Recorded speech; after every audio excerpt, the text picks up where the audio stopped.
I will soar with you above the storm. Father, you are king over the flood. I will be still and know you are God.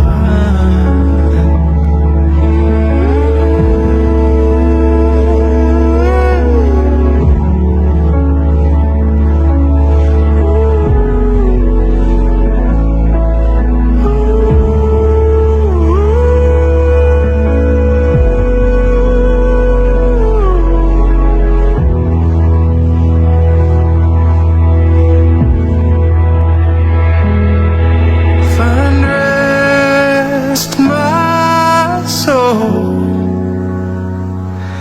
in Christ alone, and know His power in quietness and trust. And when the oceans rise and thunders roll, I will soar with you above. Halo, shalom, selamat pagi buat kita semua. Saya berharap kita senantiasa berada dalam perlindungan dan penyertaan Tuhan kita Yesus Kristus, Sang Juru Selamat Agung. Nah, saudara-saudaraku sekalian, video tadi adalah merupakan video yang diangkat dari nats firman Tuhan Alkitab, yaitu yang terdapat dalam Matius pasal 14 ayatnya yang ke-22 sampai ayat yang ke-33, di mana di sana menceritakan tentang Yesus berjalan di atas air. Dan nats ini juga adalah yang akan menjadi renungan firman Tuhan yang akan kita dengarkan saat hari ini. Sebenarnya ada begitu banyak mujizat yang Tuhan Yesus lakukan, kerjakan semasa pelayanannya sebagai anak manusia. Namun tidak semuanya dicatat atau dapat dicatat dan dimasukkan dalam Alkitab seperti yang dijelaskan dalam Yohanes pasal 21 ayat yang ke-25. Tetapi oleh ilham dari Roh Kudus, 2 Timotius pasal 3 ayat 16, para penulis dituntun, diarahkan untuk menyampaikan prinsip-prinsip penting untuk membangun iman anak-anak Allah. Dalam Yohanes pasal 20 ayat yang ke-30 sampai ayat yang ke-31. Nah, kita langsung saja masuk dalam pembagian tersebut yang sudah saya sampaikan tadi, yang mana pembagian yang pertama atau bagian yang pertama adalah berhenti untuk berdoa adalah langkah awal mujizat. Ya.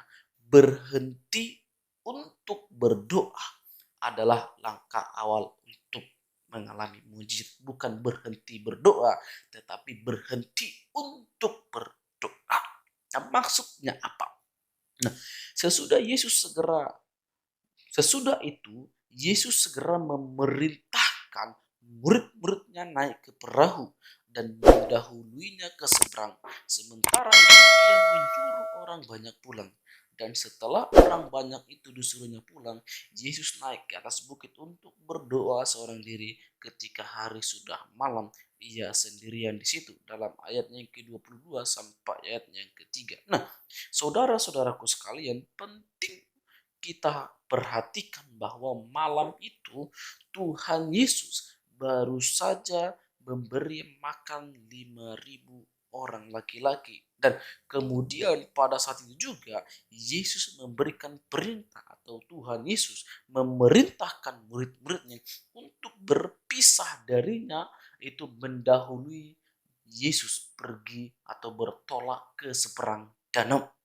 Nah, dalam bahasa aslinya, kata yang dipakai untuk memerintahkan dapat juga kita terjemahkan menjadi mendesak, juga mengizinkan. Nah, di mana kita dapat melihat dan mengerti bahwa pada hari itu adalah merupakan hari yang sangat sibuk, di mana Tuhan Yesus ya baru saja memberi pengajaran pada orang banyak sampai hari sudah malam. Nah, berbicara mengenai mengizinkan untuk pergi, kita teringat kepada Ruth dan Elisa, di mana Ruth juga pernah diperintahkan oleh Naomi untuk kembali ke Moab, namun semakin keras diperintah, malah semakin kuat komitmennya untuk mengikut Naomi, bahkan juga mengikut Allah orang Israel.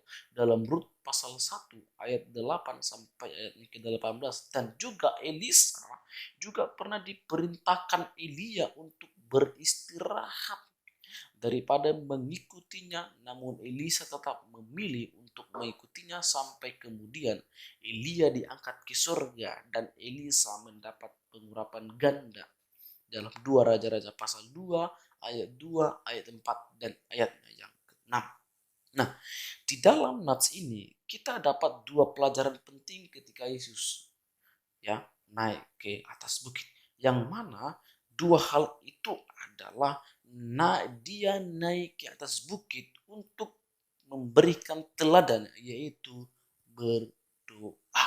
Nah, yang dikerjakan Tuhan Yesus adalah merupakan pilihan terbaik yang seharusnya juga menjadi kewajiban atau seharusnya juga kita kerjakan dalam hidup kita. Ketika Yesus selesai melakukan pengajaran pada hari itu dan memberi makan 5.000 orang laki-laki. Ketika dia berhenti dari segala aktivitas yang Yesus lakukan adalah naik ke atas bukit dan berdoa.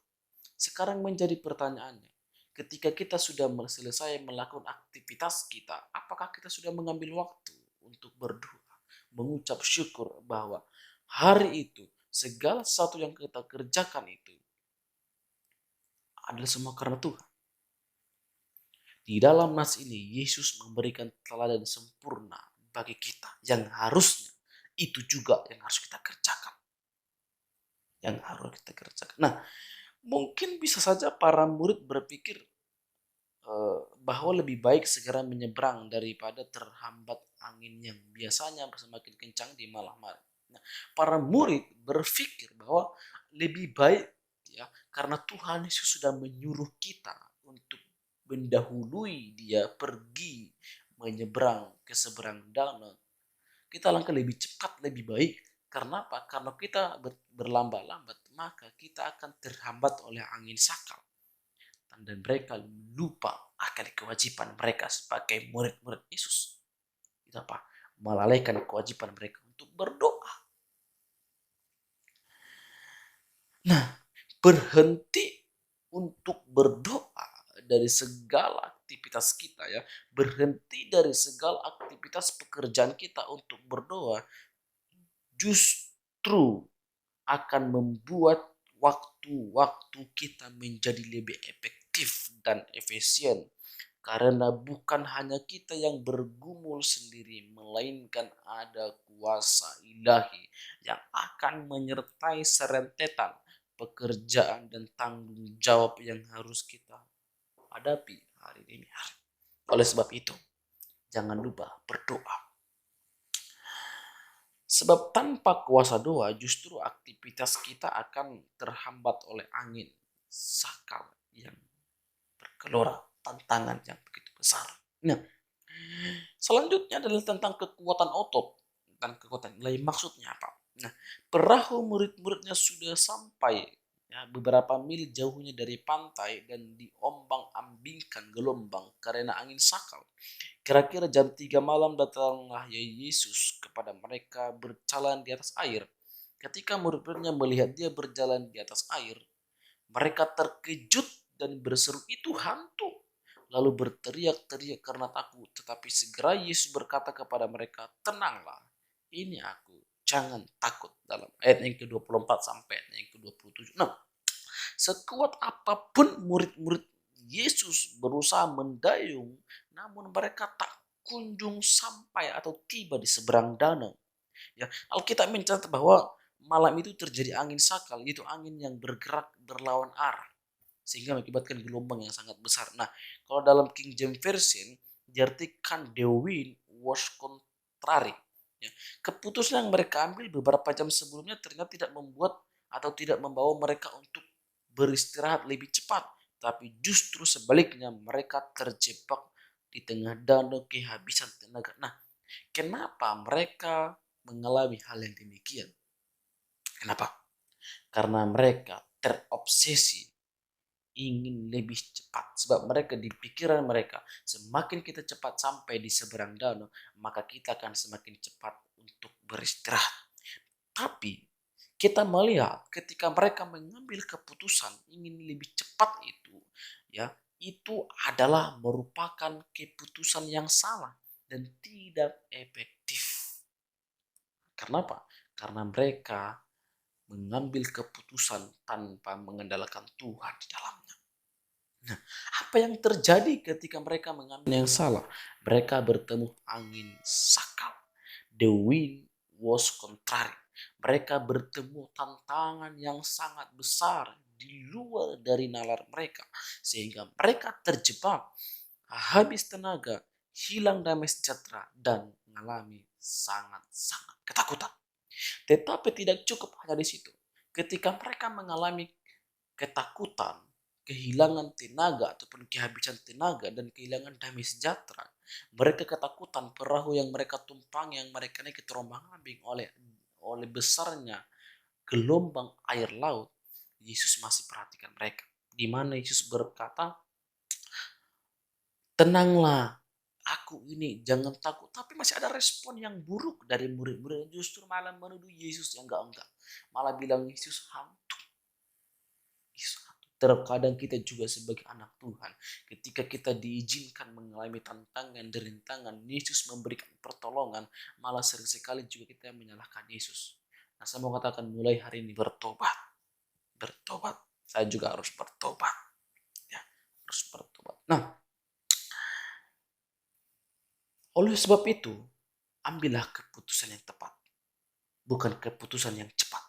Sebab keputusan yang cepat itu akan membuahkan hasil yang tidak tepat.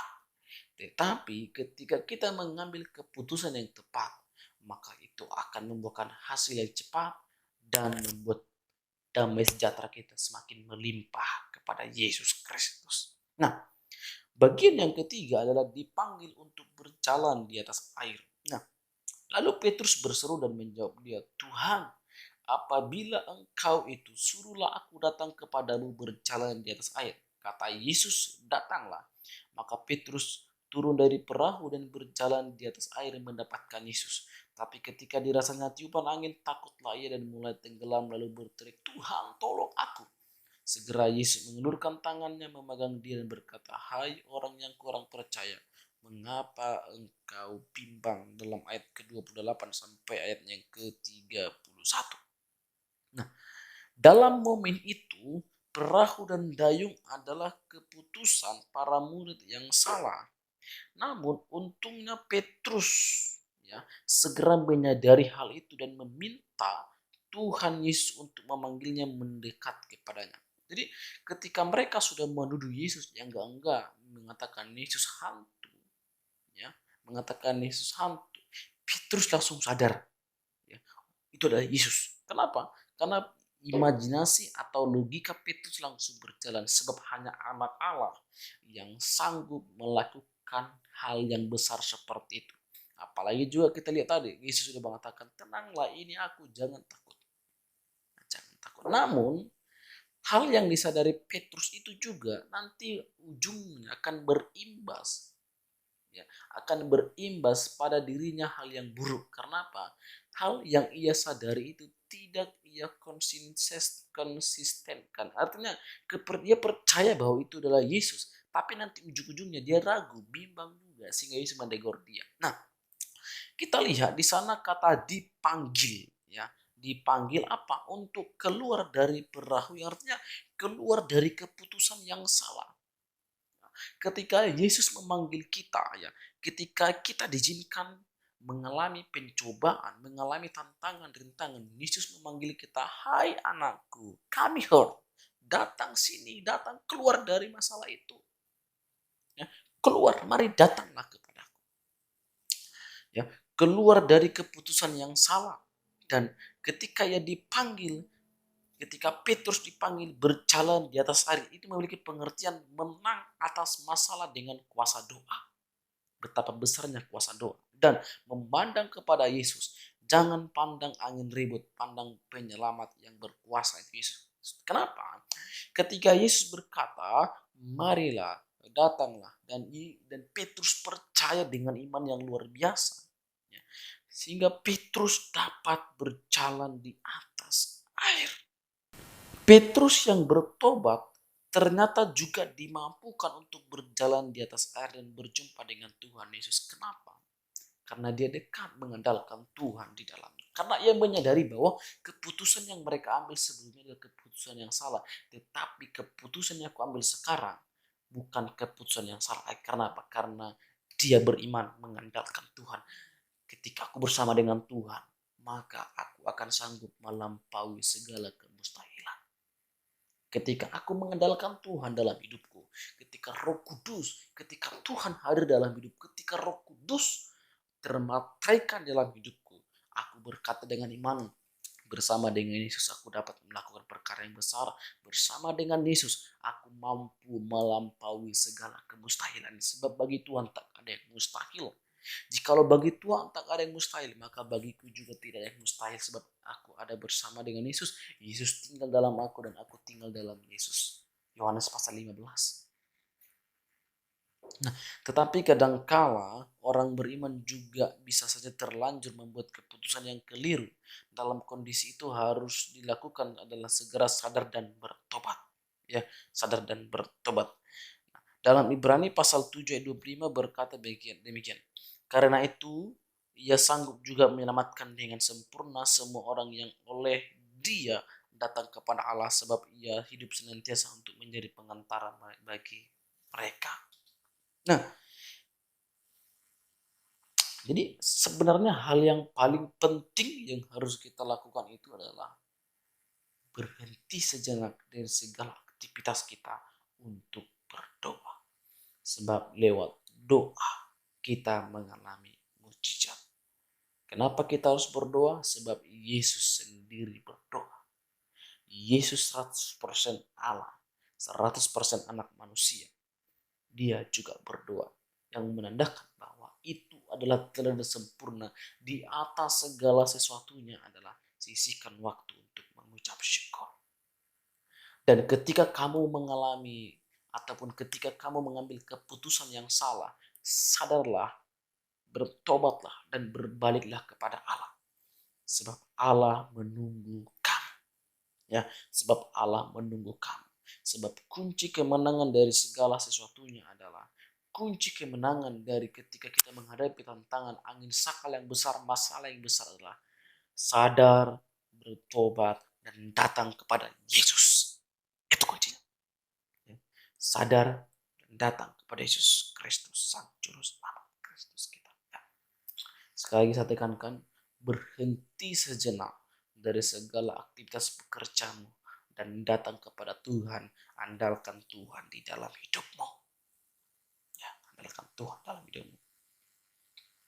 Oke, sampai di sini renungan firman Tuhan yang boleh saya bagikan. Karena Tuhan Yesus terus menolong dan memberkati kita dalam segala hal. Shalom, Tuhan Yesus memberkati. God bless. Peace.